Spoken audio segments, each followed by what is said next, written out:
Hello and welcome everyone.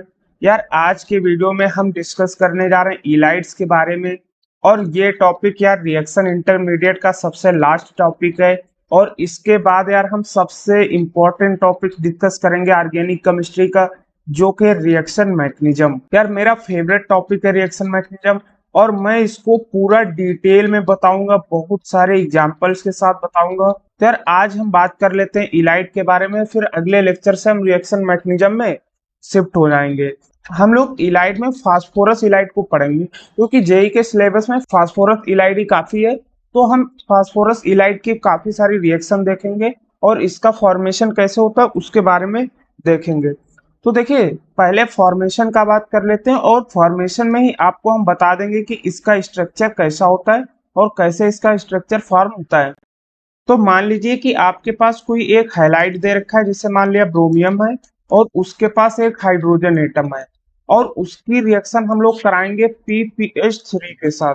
ठीक है, तो यहाँ पर आपका SN2 रिएक्शन होगा या SN2 टाइप का रिएक्शन होगा। तो बेसिकली होगा क्या, ये आपका PPH3 का लोन पेयर इस कार्बन एटम के साथ फॉर्मेशन करेगा। तो जो अगला प्रोडक्ट दिखेगा वो कैसा होगा, C और इधर ब्रोमीन, यहाँ हाइड्रोजन। अब PPH3 यहाँ पर फॉर्मेशन करेगा।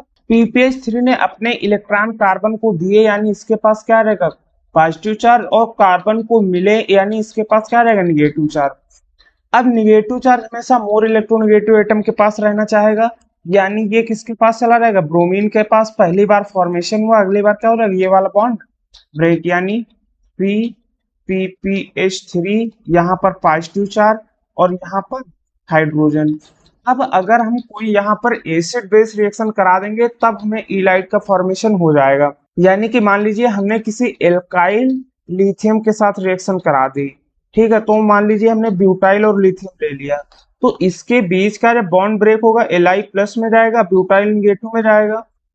तो Li प्लस क्या करेगा, यहाँ जो Br माइनस निकला है इसके साथ Li प्लस फॉर्मेशन करेगा, यानी LiBr के रूप में निकल जाएगा। अब ये जो Bu माइनस है, Bu माइनस क्या करेगा, इस हाइड्रोजन को अपने इलेक्ट्रॉन दे देगा, तो यहाँ पर फॉर्मेशन होगी। ये एसिड बेस रिएक्शन है। एसिड बेस रिएक्शन भी हम रिएक्शन मैकेनिज्म में डिटेल में डिस्कस करेंगे। ठीक है, तो यहाँ क्या होगा, CPPH3 यहाँ पर पॉजिटिव चार्ज और यहाँ हाइड्रोजन, और इसने ब्यूटाइल के साथ क्या किया, बॉन्ड का फॉर्मेशन। हाइड्रोजन को इलेक्ट्रॉन मिले यानी निगेटिव चार्ज। अब हाइड्रोजन से कार्बन मोर इलेक्ट्रोनेगेटिव, तो निगेटिव चार्ज हमेशा मोर इलेक्ट्रोनेगेटिव के पास जाना चाहेगा, यानी कि ये वाला बॉन्ड ब्रेक हो जाएगा।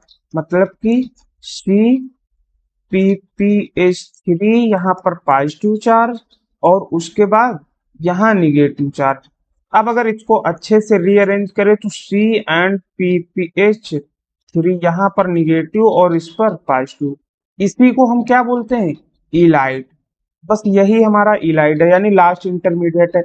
या फिर इसमें ऐसा भी हो सकता है कि ये जो पॉजिटिव और निगेटिव आपस में बॉन्ड का फॉर्मेशन कर सकते हैं, इसी को हम लोग बोलते हैं इलाइट। अब यहाँ R1 हो सकता है, R2 कुछ भी हो सकता है, वो अपने हिसाब से देख लीजिएगा। अब उसके बाद बात करते हैं कि रिएक्शंस बाय इलाइट्स, यानी इलाइट्स के द्वारा कौन कौन सी रिएक्शन होती है। उसमें सबसे जो फेमस रिएक्शन है वो है विटिंग रिएक्शन। विटिंग रिएक्शन में बेसिकली क्या होता है कि हम किसी कीटोन की रिएक्शन कराते हैं, किसके साथ, इलाइट के साथ। यानी मान लीजिए हमने यहाँ R1 दे रखा है, इधर R2, और इसकी रिएक्शन हम किसके साथ कराएंगे, R3 एंड C4, और इसके पास निगेटिव चार्ज, और PPH3 और इसके पास पॉजिटिव चार्ज। अभी आप इसकी पहले डिटेल मैकेनिज्म देख लीजिएगा, फिर हम जब एग्जाम्पल सॉल्व करेंगे तब हम आपको बिल्कुल शॉर्ट ट्रिक बताएंगे, एक सेकंड में आपसे क्वेश्चन हो जाएगा। मैकेनिज्म क्या है, ये क्या है, निगेटिव चार्ज। अगर निगेटिव चार्ज दे रखा है तो आपको यहाँ पर पता होगा कि ऑक्सीजन मोर इलेक्ट्रोनेगेटिव है, कार्बन लेस इलेक्ट्रोनेगेटिव एटम है। तो यहाँ अगर ये वाला बॉन्ड ब्रेक होगा तो ऑक्सीजन के पास निगेटिव चार्ज आएगा, क्योंकि मोर इलेक्ट्रोनेगेटिव, कार्बन पर पॉजिटिव चार्ज आएगा। अब ये निगेटिव चार्ज क्या करेगा, कार्बन के साथ फॉर्मेशन करेगा बॉन्ड का। ठीक है, यानी R1 C R2 single bond O, open negative charge, और यहाँ पर इस C, इधर R3 R4 and PPH3 positive ने क्या किया, बॉन्ड का फॉर्मेशन। यानी ये वाले दो कार्बन ने वापस में बॉन्ड का फॉर्मेशन किया। अब यहाँ पर क्या होगा, इसके पास निगेटिव, इसके पास पॉजिटिव, मतलब ये दोनों आपस में बॉन्ड का फॉर्मेशन कर लेंगे। मतलब R1 R2 ऑक्सीजन, और ये कार्बन इधर R3 एंड R4, और इधर PPH3, और ये वाला बॉन्ड का फॉर्मेशन होगा। अब यहाँ पर बेसिकली क्या होगा, जो ऑक्सीजन के लोन पेयर हैं और यहाँ फास्फोरस के पास वैकेंट डी ऑर्बिटल होगा, तो ये डी ऑर्बिटल में क्या करेगा, अपने इलेक्ट्रॉन को डोनेट कर देगा।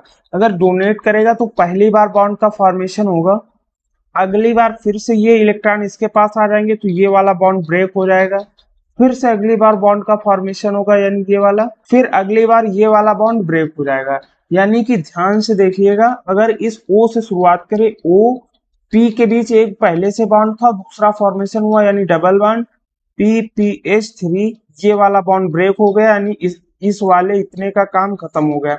इसमें अगर बात करें तो ये आपका मान लीजिए पहला ये C, इधर आपका R1 R2, और इधर ऑक्सीजन के साथ तो उसका काम खत्म हो गया।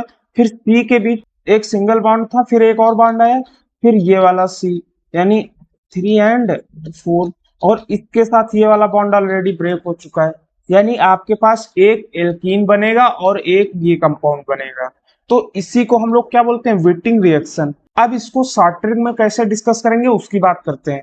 देखिए ये आपके पास R1 था, C था, R2 था, कीटोन था, और फिर हमारे पास था C, R1 या R3, इसको कर लें, इसको R4 कर लें, और उसके बाद इस पर पॉजिटिव चार्ज और फास्फोरस PH3 यानी निगेटिव, या फिर अगर ऐसा दे दे R4 3R3 double bond PPH3।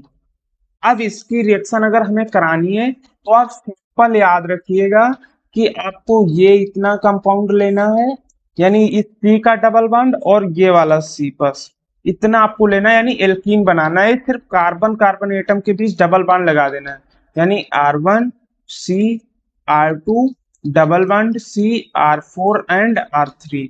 यही हमारा क्या हो जाएगा, फाइनल प्रोडक्ट।